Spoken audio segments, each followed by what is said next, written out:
காலை நேர பிரதான செய்திகள். செய்திகளின் ஊடாக நர்மதா சிறில் முதலில் தலைப்பு செய்திகள். அரசியல்வாதிகளின் சொத்து விவரங்கள் தொடர்ந்து பகிரங்கப்படுத்தப்படும் ஜனாதிபதி அனுர உத்தரவு. அதிவேக வீதிகளில் எல் பலகை வாகனங்களுக்கு தடை, காவல்துறை எச்சரிக்கை. பக்ரைன், ஈராக் மற்றும் குவைத்திற்கான விமான சேவைகளை ஆகஸ்ட் 8 முதல் மீண்டும் தொடங்குகிறது கத்தார் ஏர்வேஸ். இனி விரிவான செய்திகள்.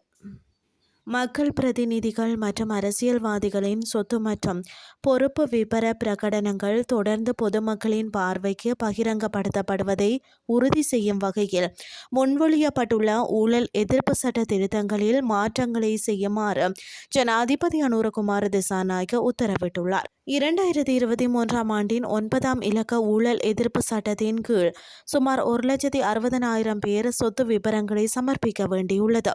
இதில் அரசு சபைகளில் உள்ள தனியார் துறை நிபுணர்களின் தனிப்பட்ட சுதந்திரம் பாதிக்கப்படுவதாக எழுந்த கவலைகளை தொடர்ந்து ஜூலை 24 வர்த்தமானியில் திருத்தம் முன்மொழியப்பட்டுள்ளது. எனினும் மக்கள் பிரதிநிதிகளை கண்காணிக்கும் பொதுமக்களின் உரிமையை பாதுகாக்க அரசியல்வாதிகளின் சொத்து விபரங்கள் தொடர்ந்து பகிரங்கப்படுத்தப்படும் என்றும் அரசியல் சார அதிகாரிகளுக்கு மட்டும் தனியான நடைமுறை அறிமுகப்படுத்தப்படும் என்றும் தெரிவிக்கப்பட்டுள்ளது. கொழும்பு எல் பலகை பொருத்தப்பட்ட வாகனங்கள் மற்றும் பயிற்சி அனுமதி பத்திரம் வைத்திருப்பவர்கள் அதிவேக வீதிகளுக்குள் நுழைவது தடை செய்யப்பட்டுள்ளதாக காவல்துறை மீண்டும் நினைவூட்டியுள்ளது.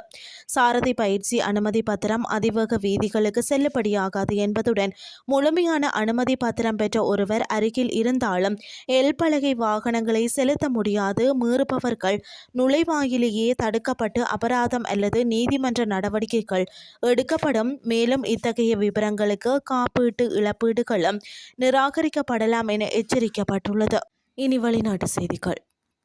பக்ரைன், ஈராக் மற்றும் குவைத் ஆகிய இடங்களுக்கான தங்களின் விமான சேவைகள் வரும் ஆகஸ்ட் 8, 2026 முதல் மீண்டும் ஆரம்பிக்கப்படும் என கத்தார் ஏர்வேஸ் நிறுவனம் தனது அதிகாரப்பூர்வ எக்ஸ் பக்கத்தில் அறிவித்துள்ளது. முன்னதாக ஜூலை 22 அன்று இச்சேவைகளை தற்காலிகமாக இடைநிறுத்துவதாக கத்தார் ஏர்வேஸ் அறிவித்திருந்தது. அப்போது பக்ரைன் மற்றும் ஏர்பிலுக்கான விமானங்கள் ஜூலை 25 வரையிலும் குவைத்திற்கான விமானங்கள் ஜூலை 31 வரையிலும் இடைநிறுத்தப்பட்டிருந்தன. பின்னர் ஜூலை 30 அன்று வெளியிடப்பட்ட அறிவிப்பில் இந்த இடைநிறுத்தம் ஆகஸ்ட் 7 வரை நீடிக்கப்பட்டது.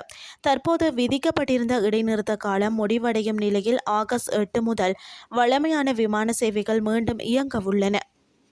இத்துடன் செய்திகள் யாவும் நிறைவடைகின்றது. அடுத்த இரவு 8:30 எதிர்பாருங்கள். நன்றி.